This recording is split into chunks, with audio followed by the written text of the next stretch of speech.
இறைவன் இந்த சொத்து பங்கீடுகளை பற்றி சொல்லுகின்றான்.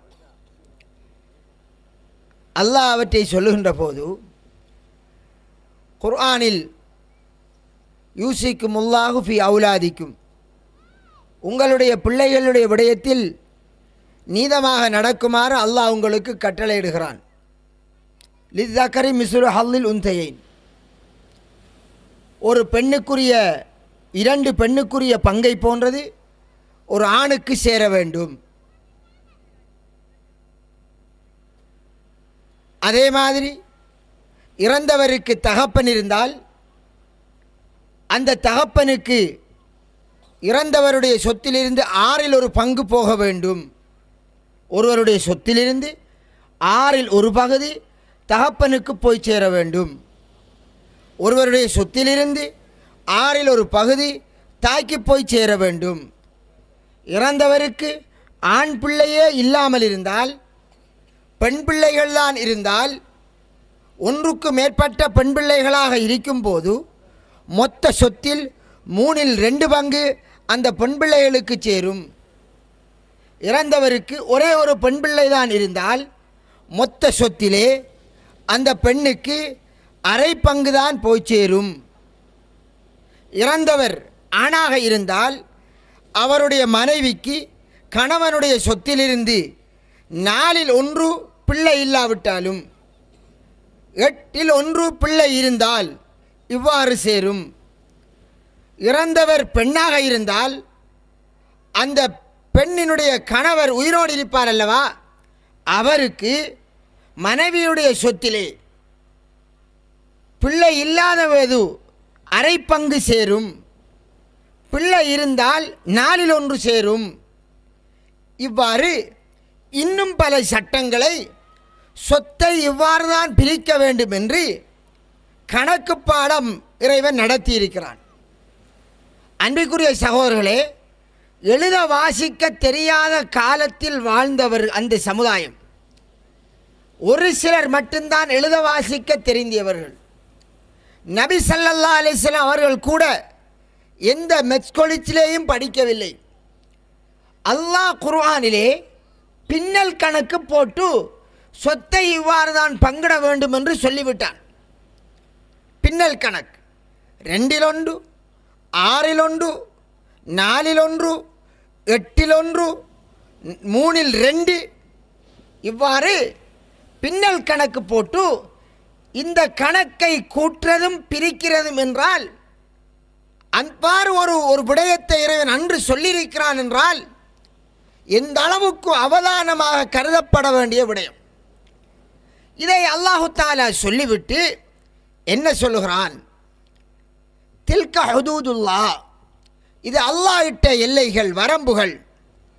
யார் அல்லாஹ்வுக்கும் ரசூலுக்கும் கட்டுப்பட்டு இந்த அல்லாஹ்வுடைய வரம்பை அதை அவர் நிறைவேற்றுகிறாரோ, அதன்படி நடக்கிறாரோ, அவர் வெற்றி பெறுவார். அல்லாஹ் அவரை சுவனத்தில் நுழைவைப்பான்.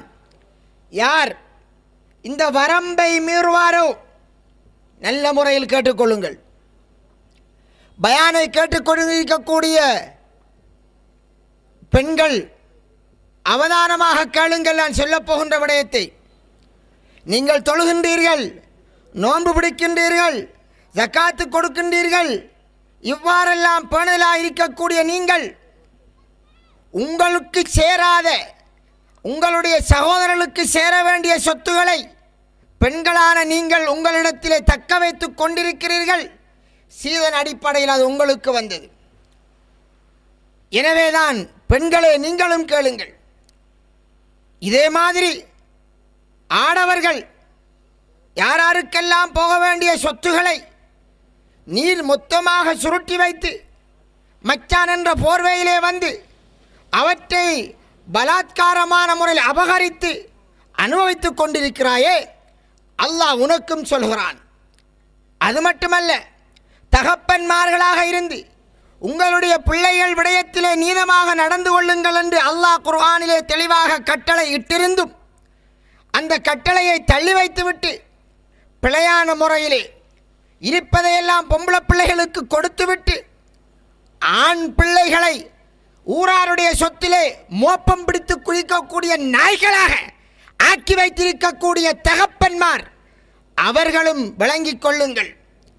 மொத்தமாக அதிலே பாரிய பங்களிப்பு செய்யக்கூடியவள் ஆண் பிள்ளையை பெற்ற பெண் பிள்ளையை பெற்ற தாயானவள் என் பிள்ளை வாழ வேண்டுமே, ஆம்பளை பிள்ளை எவண்ட வீட்டிலேயாவது போய் கொள்ளையடிச்சு கொண்டு கொள்ளக்காரனாக சந்தோஷமாக வாழ்ந்திடலாம், பொம்பளை பிள்ளை வீட்டுவாளியை போய் கொள்ளையடிக்கலுமா, அதனால் நான் ஆம்பளையை கொள்ளக்காரனாக வளர்க்கிறேன் என்று அதற்கு வேறு பெயர்கள் லேபல்கள், கொள்ளக்காரன்ற பெயர் அல்ல, லேபல் வேறு, அந்த லேபல் போட்டு வளர்த்து வருகிறோமே. சகோதரர்களே, அல்லாஹ் என்ன சொல்லுகிறான் தெரியுமா? சொத்து பங்கிட்ட இறைவன் சொல்லிவிட்டு இது அல்லாஹ் இட்ட எல்லைகள், இந்த எல்லைகளை அல்லாஹ்வுக்கும் ரசூலுக்கும் மாறு செய்து யார் மீறுவாரோ யுத்கில்ஹு நாரன் காலிதன் ஃபீஹா, நிரந்தரமாக அவனை நரகத்திலே நுழைய வைப்பான்.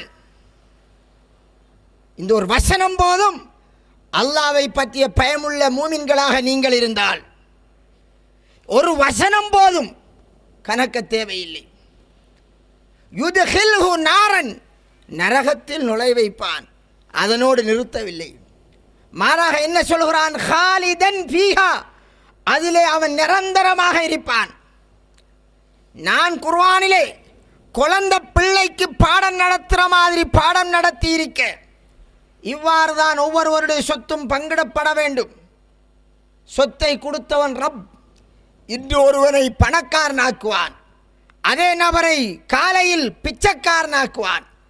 பணம் வருவதும் பிச்சைக்காரனாகி ஏழையாக இருப்பதும் அது என் கையிலே, ரப்பின் கையிலே என்று அந்த ரப்பு சொன்னான். எனவே பணத்தை தந்தவன் நான் உனக்கு கட்டளையிடுகிறேன், கொமாண்ட் பண்ணுகிறேன், இவ்வாறு தான் சொத்து பங்கிடப்பட வேண்டும். இதை நீ மீறினால் போ நரகத்திற்கு. நீ ஹாஜியார் ஆயிரி, இல்லாட்டி ஹாஜி யானியாவாக ஆயிரி, அல்லது தொழுகையாளியாடி பெரிய பெரிய தாடி வளர்த்த அல்லது குல்லா போட்ட ஷேகாயிரி, ஹசரத்தாக ஆயிரி, அதை பற்றி கதை கிடையாது. சகோதரர்களே, ஸல்லல்லாஹு அலைஹி வஸல்லம் அவர்கள் மார்க்க விடயத்தில் எப்படி இருந்தார் என்பதை நான் சொல்ல தேவையில்லை. உலகத்தில் மார்க்க விடயத்தை நடைமுறைப்படுத்துவதில் எப்படியோ மறுமை நாளையில் அல்லாஹ்வும் அவன் சொன்னபடிதான் நடப்பான். நபி ஸல்லல்லாஹு அலைஹி வஸல்லம் அவர்களுடன் வருகிறார் நபித்தோழர், யுத்தத்திற்கு வருகிறார். ஒரு சகோதரர் யுத்தத்திற்கு வருகின்றவர்கள் யார்? நபிகளாரோடு யுத்தத்திற்கு வந்த சஹாபாக்கள் எப்படியானவர்கள்? தங்கள் வீடுகளை இழந்து, சொத்துக்களை இழந்து, ஊரை இழந்து, நாட்டை இழந்து, எல்லாவற்றையும் இழந்து மார்க்கத்திற்காகத்தான் மதீனாவிலே இஸ்லாத்துக்கு வந்து இருக்கிறார்கள். அந்த வேளையில் இஸ்லாத்தை காக்க வேண்டும் என்று யுத்தத்திற்கு வந்தார். யுத்தத்திலே முடிவிலே அங்கே கைப்பற்றப்பட்ட சொத்துகள் கனிமத் பொருள் என்ற அடிப்படையில் நபிகளாரால் பிரித்து கொடுக்கப்படும். அங்கே இருக்கக்கூடியவர்களுக்கு இறைவன் சொன்ன விதி முறைப்படி பிரித்து கொடுக்கப்படும் வந்தவர்களுக்கு. அதிலே ஒரு சஹாபி, ஒரு நபித்தோழர், அவர் முனாபிக் அல்ல, அல்லாஹ்வை பயந்த ஒரு நபித்தோழர் தான்.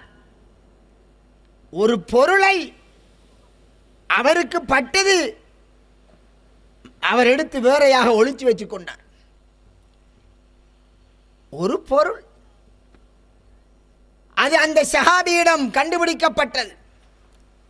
ரசூலுல்லாஹ் கையை வெட்டி விட்டார். இவர் இஸ்லாத்திற்காக உயிர் தியாகம் செய்ய வந்தாரே, அல்லது ஹிஜ்ரத் செஞ்சு வந்தாரே, சொத்து சுகத்தை எல்லாம் துறந்து வந்தாரே, இப்படி அல்லாஹ்வுடைய தூதர் பார்க்கவில்லை. அல்லாஹ்வுடைய சட்டமா வந்தது இருந்ததை பற்றி அல்ல, இப்ப இருக்கிற கரண்ட் சிச்சுவேஷன், நீ எப்படி இருக்காய், இப்படித்தான் ரசூலுல்லாஹ் நடந்தார்கள். ஒரு பொருள் தெரியாமல் களவாடப்பட்டது, நபிகளார் செய்திருக்கலாம், யுத்தத்தில் வந்தவர் தானே, அவருக்கு சேர வேண்டிய பங்கிலே அதனை அப்படியே கொடுத்து விட்டு அவரை விட்டிருக்கலாம். அப்படி அல்ல ரசூலுல்லாஹ். அல்லாஹ்வுடைய தூதர் அல்லாஹ்வின் சட்டத்தில் ரொம்ப காரமாக இருந்தார்கள்.